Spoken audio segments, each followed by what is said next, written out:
안녕하십니까 여러분. 수요일엔 바다톡톡 부산의 조간대 생물에 대해 말씀드릴 분포고등학교 수석교사 송혜진입니다. 부산은 바다에 접하고 있는 우리나라 최대의 해양도시라고 할 수 있습니다. 그래서 이번 시간에는 바다에 접한 지역인 조간대가 무엇인가, 둘째는 자세히 보면 생물이 살고 있지 않을 것 같은 조간대에 많은 생물들이 살고 있습니다. 그래서 조간대에 살고 있는 생물을 직접 관찰해 보겠습니다. 셋째는 부산의 조간대를 알아보는 수업 사례를 소개하겠습니다. 부산은 어떤 도시일까요? 부산의 부는 가마솥을 뜻하는 한자어입니다. 가마솥을 닮은 산이 많아 부산이라는 이름이 지어졌을 정도로 부산은 도시만의 산이 많습니다. 산이 많지만 부산은 또 바다와 접하는 면이 아주 많은 한국 최대의 해양도시라 할 수 있습니다. 부산하면 떠오르는 장소가 어디냐고 사람들에게 물어보았습니다. 대부분의 외지 사람들은 해운대를 말합니다. 해운대는 휴양지로서 세계적인 아름다운 장소임에 분명합니다. 세련된 바다도시 해운대뿐 아니라 부산에는 바다에 접하고 있으면서 자연환경이 잘 보존된 아름다운 곳이 많이 있습니다. 하늘에서 바라본 부산의 모습입니다. 주황색 선으로 표시된 곳이 바다와 접하고 있는 부산의 해안지역입니다. 부산 지역 중 해안가에 있는 이기대 공원 부분을 확대해 보겠습니다. 이기대는 부산 남구 용호 등에 위치하고 있는 곳으로 국가지질공원 중 한 곳입니다. 국가지질공원이란 지구과학적으로 중요하고 경관이 우수한 지역으로서 이를 보존하고 교육, 관광사업 등에 활용하기 위하여 환경부 장관이 인정한 공원입니다. 사진에 표시된 노란색 선은 바다와 육지가 접하는 지역입니다. 이곳은 안반이 발달되어 있는 곳으로 바닷물이 들어오고 나가고 하는 곳입니다. 바닷물이 들어올 때는 물에 잠겼다가 바닷물이 빠져나가면 안반이 드러나는 지역입니다. 썰물일 때와 빠져나가는 민물일 때 주기적으로 대기에 노출되는 이러한 지역을 조간대라고 합니다. 조간대는 크게 갯벌 조간대와 안반 조간대로 구분할 수 있습니다. 갯벌 조간대는 바닷물이 드나드는 평평하게 생긴 땅입니다. 육지와 같이 평평하지만 육지 땅과는 달리 여기에는 조개 종류인 연체동물, 갯지렁이 종류인 환영동물, 딱딱한 껍질을 가진 개 등 다양한 생물종이 살고 있습니다. 바닷가에서 갯벌 체험을 해보신 분들도 많을 것입니다. 구멍을 파고 숨어있는 조개를 볼 수 있으며 모래 위를 걸어가고 있는 염난개의 모습도 볼 수 있습니다. 갯벌은 주변 생태계에 영양을 공급해주는 매우 소중한 공간입니다. 이곳은 부산 송정의 공수마을에 있는 안반조간대입니다. 안반조간대에서는 물이 들어오는 영역에 따라 생물의 분포가 다릅니다. 안반조간대 상부층은 물이 가끔 공급되는 건조한 환경이라 생존력이 높은 생물이 서식합니다. 비말 때는 물보라때라고 하며 밀물과 썰물에 의해 바닷물이 들어오고 나가는 현상이 일어나는 안반 해안에서 바닷물이 들어올 때 파도에 의해 물이 튀겨서 형성되는 곳입니다. 조간대는 위쪽 부분인 상조간대와 중조간대, 하조간대로 구분할 수 있습니다. 조간대 하부에서는 물이 잘 공급되기 때문에 물속 환경에서도 잘 사는 생물이 서식합니다. 해안가에서 종종 바위를 살펴보면 아무것도 살 것 같지 않은 건조한 바위로 보이겠지만 가까이에서 보면 많은 생물들이 다닥다닥 붙어서 생활하는 것을 볼 수 있습니다. 바닷물이 나간 뒤에 드러나는 바위 위에는 해조류와 격판담치가 빼곡히 살아있는 것을 볼 수 있습니다. 그럼 지금부터 송정의 공수마을 조간대 생물을 촬영한 영상을 보도록 하겠습니다. 아마도 앞으로 바닷가 지역에 가게 되면 조간대를 볼 수 있으며 이전에는 관심 가지지 않았던 조간대 생물에 대해서 관심을 가질 수 있을 것입니다.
지금까지 조간대가 무엇이며 조간대 생물에는 어떤 것이 있는지를 살펴보았습니다.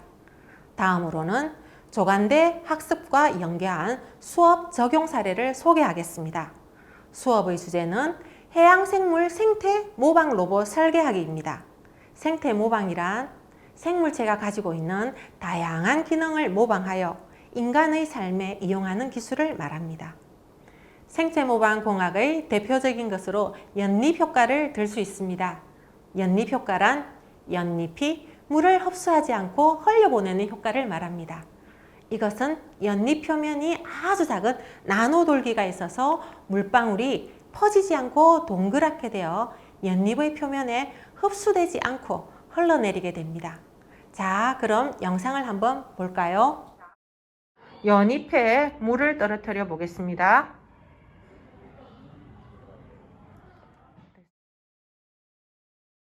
연립 효과를 이용한 생활 속 제품으로는 먼지가 잘 묻지 않고 물방울이 흘러내리는 자동차의 표면과 프라이팬 코팅 등이 있습니다. 해양생물에서 생체 모방의 예시로 홍합의 족살을 들 수 있습니다. 파도 치는 바다의 바위 위에서 떨어지지 않고 부착할 수 있는 족사라고 하는 단백질을 분비하여 바위 위에 단단하게 부착하고 있습니다. 족사는 수중에서도 접착이 되는 물질로서 플라스틱, 유리, 금속, 생체 물질 등 다양한 표면에 접착할 수 있다고 합니다. 이러한 기술을 이용하여 수술용 실을 대체할 수 있는 순간 접착제를 개발하고 있습니다. 제가 근무하고 있는 부산 분포고등학교에서 실시한 갯강물을 모방한 해양생물 모방 로봇을 설계한 사례를 소개하겠습니다. 먼저 조간대에서 흔하게 관찰되는 갯강물을 선택했습니다. 다음으로는 갯강구의 특징을 조사합니다. 갯강구는 바위나 물기가 축축한 곳에 살면서 버려진 쓰레기 등을 먹는 잡식성 갑각류입니다. 바위 위를 여러 개의 다리를 이용하여 자유자재로 움직이죠. 이런 갯강구의 특징을 이용하여 로봇에 적용할 것을 고민합니다. 모방한 특징을 토대로 로봇을 설계합니다. 설계한 로봇명을 해양 안반 청소 로봇이라고 이름을 붙였습니다. 상세한 내용을 살펴보겠습니다. 갯강구는 바다의 청소 부위이므로 이러한 생태적인 특성을 살려 바위 위를 청소할 수 있는 청소 로봇을 설계했습니다. 쓰레기를 감지하는 센서가 달려 있으며 음식물 쓰레기를 흡입할 수 있고 흡입 후 이를 분쇄할 수 있는 가상의 로봇을 만들어 보았군요. 상상이 현실이 될 수 있습니다. 예전에는 상상하지도 못했던 물건들이 지금은 아주 편리하게 사용되고 있는 것들이 많습니다. 학생들의 상상력을 키우면서 해양에 대한 관심을 가질 수 있게 하는 수업입니다.